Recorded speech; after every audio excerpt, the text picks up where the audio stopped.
మాట్లాడమంటావా చంద్రబాబు?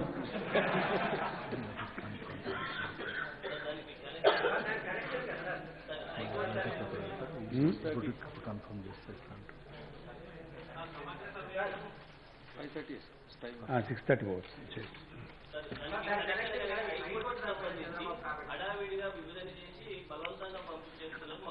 ఇప్పుడు ఒక విషయం చెప్పానండి ఇక్కడ, ఇది స్పష్టంగా చెప్పాల్సిన అక్కడ కూడా ఉంది. నిన్న మనం కూడా ఇష్టం వచ్చినట్టు వెళ్తుండే ఆయన, ఆయన నోటికి మొక్కాలి. ఒక్క నిమిషం ఆగ్ కదా, ఈ చిన్న ముచ్చ కదా చాలా పెద్ద ముచ్చ, ఎందుకంటే పెద్ద చరిత్రనే ఉంది. రాష్ట్రం విడిపోయి 5 ఏళ్ళు అయిందండి.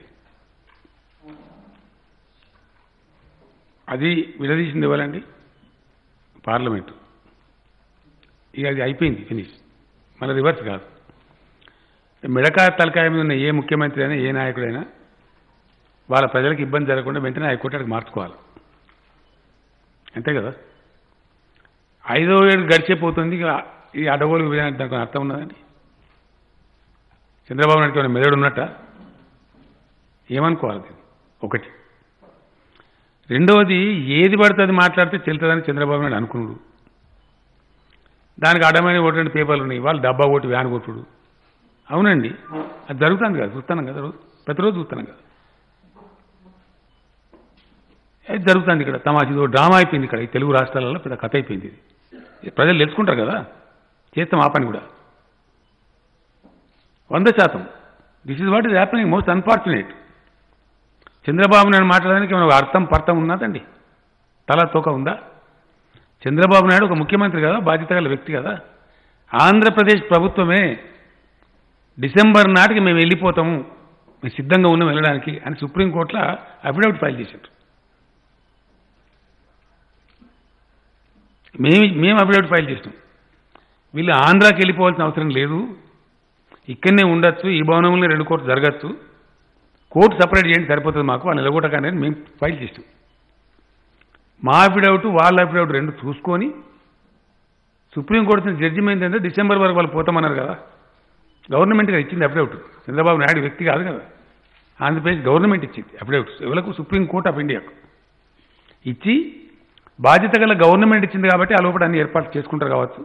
అందువల్ల 1 జనవరి నుంచి 2 కోర్ట్స్ షాల్ బికమ్ ఫంక్షనల్ అని జడ్జిమెంట్ ఇచ్చింది. ఆ జడ్జిమెంట్ ఇంప్లిమెంట్ చేయాలి సుప్రీంకోర్టు జడ్జిమెంట్ కదా, లేకపోతే కాన్స్టిట్యూషనల్ బ్రేక్డౌన్ అవుతుంది. కేంద్ర ప్రభుత్వం దగ్గర వేరే ఉపాయం లేదు, ఇక తత్తుకుంటూ ఇంప్లిమెంట్ చేయాల్సిందే. ఇంప్లిమెంట్ చేయడానికి రాష్ట్రపతి నోటిఫై చేయాలి, దానికి ఒక పద్ధతి ఉంది, ఆ ప్రొసీజర్లో చేసేసిండ్రు. డిసెంబర్ లోపలనే వెళ్ళిపోతాను అఫిడవిట్ వేసిన మనిషి ఎందుకు తయారు చేయలేదు? కోర్ట్ హాల్స్ ఎందుకు వేసినావు మరి అఫిడవిట్? ఏం కారణం? ఇలా ఎవరి మీద పెడుతున్నావు బదనం? ఇది అడావుడా? నువ్వే అంటే డిసెంబర్కి పోతా అని. కోర్టు ఎక్కడ అడావుడిగా విభజించినట్టండి? విభజించింది కేంద్ర ప్రభుత్వం కాదు, సుప్రీంకోర్టు ఆఫ్ ఇండియా విభజించింది. దాన్ని నోటిఫై చేసింది కేంద్ర ప్రభుత్వం, అంతే. సుప్రీంకోర్టు తీర్పులో ఏది ఉందో అదే నోటిఫై చేసింది, దానికి భిన్నంగా ఏం చేయలే. అప్పుడు నువ్వు కేంద్రం మీద ఎట్లా ఆరోపణ పెడతావు? అంటే నీ ఇష్టమా? నువ్వు చెప్పిన దాని పెద్ద కలర్ రీచ్మన్ కలర్ రాసే పేపర్ లైన్ చేస్తావా డ్రామా? ఏంది? What is your idea? ఎవరిని బ్లఫ్ చేస్తూ? చంద్రబాబు నాయుడు అంత డర్టీయెస్ట్ పాలిటీషియన్ ఈ దేశంలో ఎవరు లేడు. డెఫినెట్గా చెప్తున్నాను నేను ఈ మాట. ఏం మాట్లాడతాడండి? ఏం చేస్తావు నువ్వు నవీన్ పట్నాయక్ని ఎందుకు కలిసినావు? నువ్వు మళ్ళీ ఎందుకు కలిసినావు? ఎందుకు? నీకేమవుతున్నావు నాకు అర్థం కాదు. నీ ఇష్టమా నువ్వు మాట్లాడే సొల్లు పురాణం? 4 ఏళ్ళు మోడీ సంఖ నాకుతావు, మోడీ సంఖలో కూర్చుంటావు మోడీ ఒళ్ళో. అప్పుడు అందరం మేము నువ్వు చెప్తే మోడీకి డబ్బా కొట్టాలి మేము.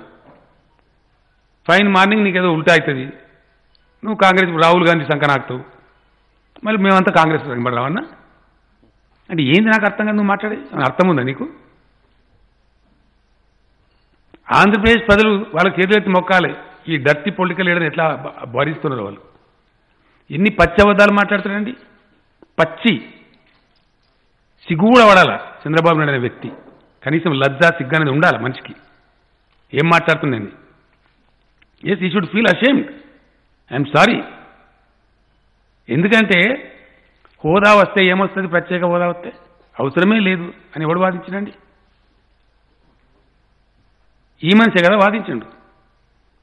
ఈ మనిషి ఏం మాట్లాడిండండి? నేను స్వయంగా విన్న టీవీలో రాహుల్ గాంధీ వస్తున్నాడు విజయవాడకి ఏదో ప్రోగ్రాంలు అంటే ఏమి ఇంకెందుకు బతికినామని చూసిపోవడానికి వస్తుండా? ఎందుకు వస్తుండు? ఏం ముఖం పెట్టుకొని వస్తుండు రాహుల్ గాంధీ అని మాట్లాడతాడు. ఇప్పుడు నిన్న నరేంద్ర మోడీ వస్తాడంటే ఏం ముఖం పెట్టుకొని వస్తాడు? అసలు నీదేం ముఖం నాకు అర్థం కాదు. నువ్వు ఏం ముఖం పెట్టుకొని రాహుల్ గాంధీని వ్యతిరేకించినావు? ఏం ముఖం పెట్టుకొని నరేంద్ర మోడీ ఎంబడు నువ్వు? ఇప్పుడు ఏం ముఖం పెట్టుకొని నరేంద్ర మోడీని వ్యతిరేకిస్తున్నావు? నీకు ఓ పాలసీ, ఓ పద్ధతి, ఓ కన్సిస్టెన్సీ ఉందా? నీకు ఓ మాట మీద నిలబడే తత్వం ఉందా? ఒక మనిషిలాగానే మాట్లాడుతున్నావాను? ఏంది అసలు నాకు అర్థం కాదు. ఎంత dirtiest political leader in the country I'm telling you without any doubt. ఎన్ని పచ్చబద్దాలు ఉంటాయని ఎంత మోసం అండి ప్రజలను, పాపం ఆంధ్రప్రదేశ్ ప్రజలను.